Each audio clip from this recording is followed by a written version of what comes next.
तो चलिए आज एक ऐसी कहानी सुनते हैं जो हमें सोचने पे मजबूर कर देगी कि असल में मूल्य, दौलत और इंसानियत का मतलब क्या होता है।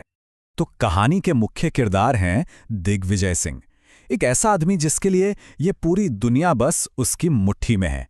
उसे अपनी दौलत पर इतना गुरूर है कि वो मानता है कि हर चीज और हर इंसान की एक कीमत होती है और वो उसे खरीद सकता है। और दिग्विजय की ये सोचना सबसे पहले हमें दिखती है एक प्राइवेट प्लेन के अंदर, जहां एक मामूली सी बातचीत दो अलग अलग दुनियाओं के टकराव का मैदान बन जाती है। तो देखिए, यहां पर दो सोच टकरा रही हैं। एक तरफ है दिग्विजय का गुरूर, जो ये मानता है कि पैसे से तो वो प्रकृति को भी झुका सकता है, और दूसरी तरफ उसके असिस्टेंट आकाश की सादगी, जो कहता है कि अरे, हम तो प्रकृति के सामने कुछ भी नहीं है। बस यहीं से कहानी का असली संघर्ष शुरू होता है। पर पता है, ये बहस ज्यादा देर चलने वाली नहीं थी, क्योंकि प्रकृति, हाँ कुदरत, खुद इस बहस का जवाब देने वाली थी, और वो भी बड़े ही नाटकीय अंदाज में। क्योंकि प्रकृति किसी की नहीं सुनती। ये सिर्फ एक लाइन नहीं है, बल्कि आने वाले एक बड़े तूफान का इशारा है। और तभी इंजन से एक अजीब सी आवाज आती है, और बस वही एक आवाज दिग्विजय की पैसों से बनी पूरी दुनिया को हिलाकर रख देती है। देखते ही देखते प्लेन क्रैश हो जाता है, और उसके साथ ही दिग्विजय का घमंड, उसका साम्राज्य, सब कुछ जमीन पर आ गिरता है। तो अब कहानी पहुंचती है एक सुनसान द्वीप पर, एक ऐसी जगह जहां पैसों का कोई मतलब नहीं, रुतबे की कोई कीमत नहीं। तो अब दिग्विजय के पास बचा क्या है? सोचिए, एक फटा हुआ डिजाइनर सूट, हाँ, नोटों की गड्डियां और एक सोने की घड़ी। लेकिन फोन में सिग्नल नहीं है, और जिंदा रहने का तो कोई हुनर ही नहीं। मतलब उसके रुतबे की सारी निशानियां अब एकदम बेकार हो चुकी थीं। और यहीं उसे कीमत का सबसे कड़वा सबक मिलता है। वो अपनी दौलत का इस्तेमाल करने की कोशिश करता है, पर हर बार मुंह की खाता है। पहले तो खाली जंगल को पैसे दिखाता है, फिर एक स्थानीय आदिवासी गजानन को, और वो क्या करता है? वो उन नोटों को चखता है और बेकार समझकर फाड़ देता है। यहां तक कि जब वो अपनी महंगी घड़ी फल के बदले देता है, तो गजानन उसे कोई कीड़ा समझकर पत्थर से तोड़ देता है। और तभी आकाश के शब्द उस सबक को बिल्कुल साफ कर देते हैं जो दिग्विजय सीख रहा था। वो कहता है, सर, यहां आपके पैसे नहीं चलेंगे, यहां तो बस इज्जत, मर्यादा और इंसानियत ही चलती है।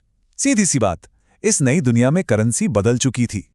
तो जैसे जैसे दिग्विजय की पुरानी ताकत फीकी पड़ने लगती है, वो एक नई बिल्कुल अनजानी करेंसी को महसूस करना शुरू कर देता है। एक ऐसी करेंसी जो दया और इंसानियत पर चलती है। अब शुरू होता है उसके विनम्र बनने का सफर। वो इतना लाचार हो जाता है कि अपनी हर छोटी बड़ी जरूरत के लिए दूसरों पर निर्भर है।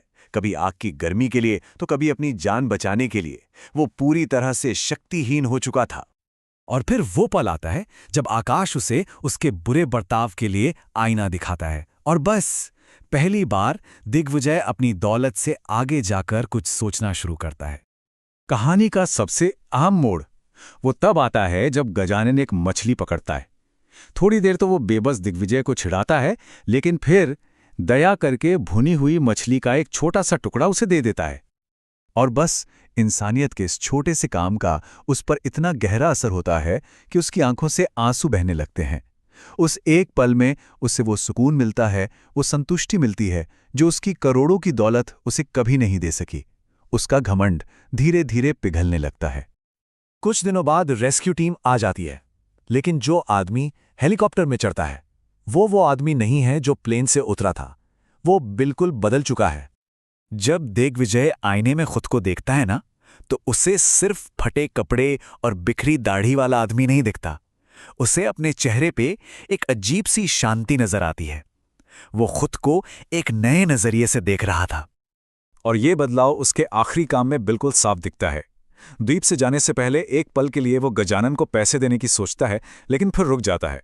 वो समझ चुका था कि यहां इन कागजों की कोई कीमत नहीं है। इसके बजाय वो अपने गले से एक रुद्राक्ष की माला उतारकर गजानन को देता है, और गजानन उसे खुशी खुशी रख लेता है। और आकाश से कहे गए उसके शब्द, आज से तुम मेरे असिस्टेंट नहीं, मेरे पार्टनर हो, इस बदलाव पर मोहर लगा देते हैं। उसने इंसानियत की असली कीमत सीख ली थी। तो इस कहानी का सार क्या है? सच्ची संपत्ति, असली दौलत आपके बैंक का बैलेंस नहीं, बल्कि वो लोग होते हैं जो मुसीबत के समय आपके साथ खड़े होते हैं। आखिर में ये कहानी हमें यही दिखाती है कि कैसे एक अनुभव ने एक अमीर घमंडी आदमी को एक सच्चा इंसान बना दिया। एक ऐसा इंसान जो अब दुनिया को अपने पैरों के नीचे नहीं बल्कि अपने साथ खड़े लोगों को सम्मान से देखता है। तो ये कहानी हमें एक बहुत ज़रूरी सवाल के साथ छोड़ जाती है। अपने जीवन की असली करेंसी क्या है? वो कौन सी चीज़ है जिसका मूल्य किसी भी हाल में, किसी भी परिस्थिति में कम नहीं होता?